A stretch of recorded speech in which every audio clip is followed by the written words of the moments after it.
Deputados da oposição entraram com notícia-crime contra o presidente Jair Bolsonaro. Jandira Fegali divulgou nas redes sociais que PT, PCdoB, PSOL e PDT pedem ao Supremo Tribunal Federal que investigue a prática de crime de responsabilidade e improbidade administrativa. Isso porque o próprio presidente declarou ter pegado uma gravação considerada prova no caso do assassinato de Marielle Franco e Anderson Gomes. Os deputados querem ainda que o STF investigue a conduta das promotoras do caso. Na semana passada, veio a público que o porteiro do condomínio onde o presidente tem casa disse à polícia que Bolsonaro autorizou a entrada de um dos acusados do crime, horas antes da execução da vereadora e do motorista. CPMI das fake news foi retomada hoje com o depoimento de Alan dos Santos, criador do blog Terça Livre. O blogueiro é suspeito de propagar notícias falsas durante a campanha de Jair Bolsonaro para a presidência da República. A comissão da Câmara Federal dos Deputados apura também a existência de milícias digitais, grupos contratados para disseminar fake news e atacar pessoas pela internet. Ontem foi divulgado áudio que explica uma das formas de funcionamento dessa milícia digital. Na gravação, a voz atribuída ao deputado Marco Feliciano pede ajuda a um pastor para um ataque a um senador nas redes sociais. Vamos ouvir. Meu querido líder Guaraci, tudo bom? Por favor, amigo, dá um abraço do pastor Gesiel por mim, agradece a ele aí pela atenção, por ter saído aí na minha defesa. Não sou jurista igual ele, mas eu leio um pouco, né? E esse senadorzinho aí precisa de um trato, viu?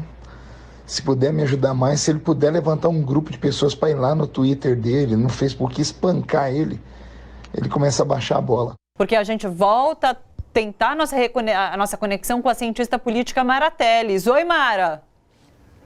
Oi, tá conseguindo me ver? Agora eu consigo te ouvir melhor. A imagem ainda não tá tão boa, mas dá para te ouvir perfeitamente.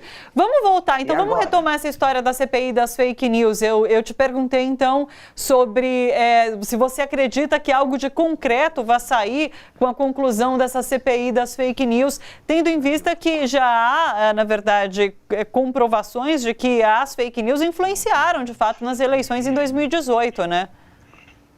Olha, tem duas questões em relação à fake news. Tem uma questão, primeira, que é a questão conjuntural, e segunda, que é a questão estrutural.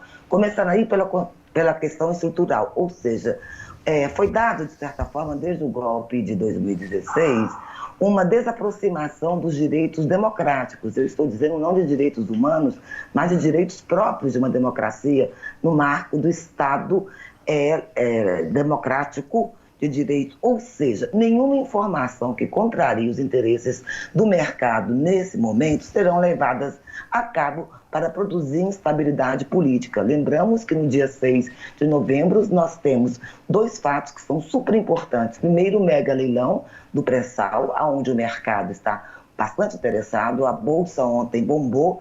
Em segundo lugar, temos também o julgamento da prisão em segunda instância. Então, eu acredito que, nesse sentido, as mídias têm se silenciado desde sexta-feira passada sobre qualquer coisa que contamine, que pingue diretamente no presidente Jair Bolsonaro. Começou-se a história e o fato, que é o fato do presidente ter abusado do seu poder e ter cometido improbidade administrativa ao ter acesso a provas fora da autorização da Justiça, e em seguida houve um silenciamento nos meios de comunicação sobre esse crime de improbidade de obstrução da Justiça.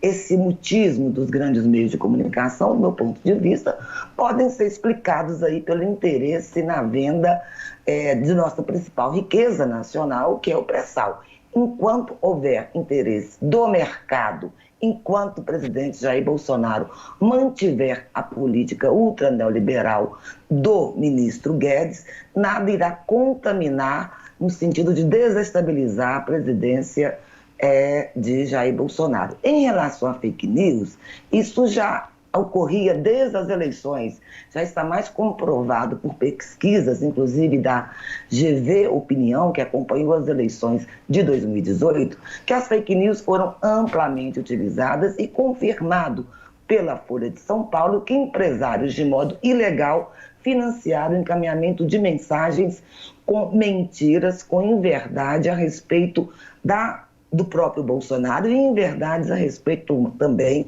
dos seus opositores. Eu mesma gostaria aqui de fazer uma denúncia que eu fui objeto de ataque de milícias virtuais do editor do Terça Livre e de sua milícia digital no início do ano. Eu tenho, inclusive, todas as provas e prints. O filho do presidente Carlos Bolsonaro postou minha foto no seu perfil e, a partir daí, também no WhatsApp, e eu recebi inúmeros ataques, denunciei no meu Facebook e ninguém da direita ou da esquerda levou isso em consideração.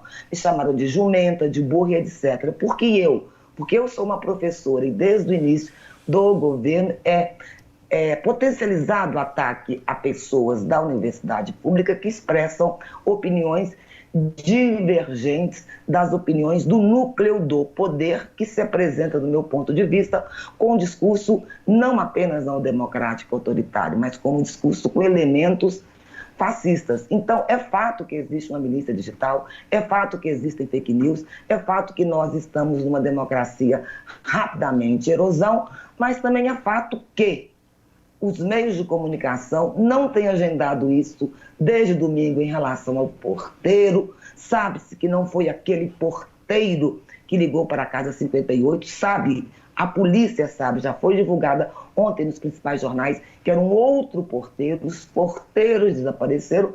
Em relação a fake news, eu acho que vai criar mais um elemento de desconstrução da imagem do presidente, sem que isso leve, de fato, aquilo que deveria ocorrer, que seria, nesse momento, a cassação da chapa eleita em 2018 com crimes de encaminhamentos ilegais, com milícia digital e que tem inúmeros fatos já de improbidade administrativa. Então, eu sou bastante cética, a não ser que apareça um elemento novo. Qual elemento novo? No Brasil, os impeachments funcionaram sempre por interesse do Congresso, e o Congresso hoje é o Congresso que tem interesse no projeto do Guedes de privatização, muito embora o presidente da Câmara, Rodrigo Maia, tenha sido surpreendentemente um guardião aí da Constituição, inclusive vai chamar o general Heleno para depor a respeito do seu consentimento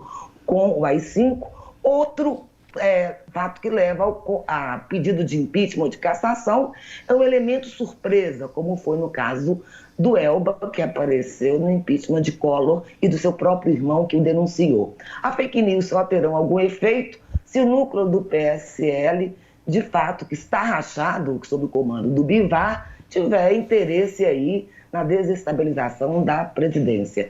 As forças de esquerda que assinaram esse pedido aí de avaliação, né, da improbidade administrativa, da obstrução de justiça, ainda são minoria no Congresso. E, por outro lado, não existe, como existe na Bolívia, no Equador, na França, no Líbano, no Chile, protestos de rua, muito embora nós tenhamos já vários motivos para que as multidões fossem às ruas, tanto contra a reforma administrativa, tanto contra a reforma da Previdência, pela venda do pré-sal, ou exigindo direitos democráticos no Brasil.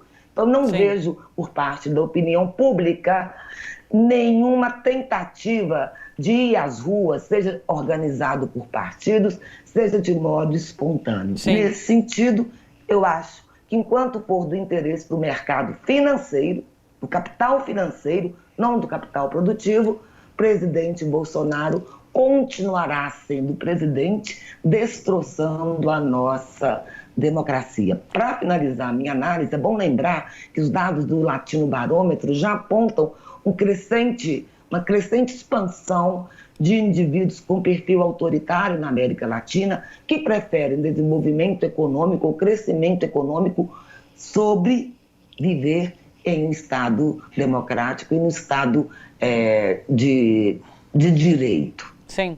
Mara, só para finalizar, você lança um livro hoje, é isso?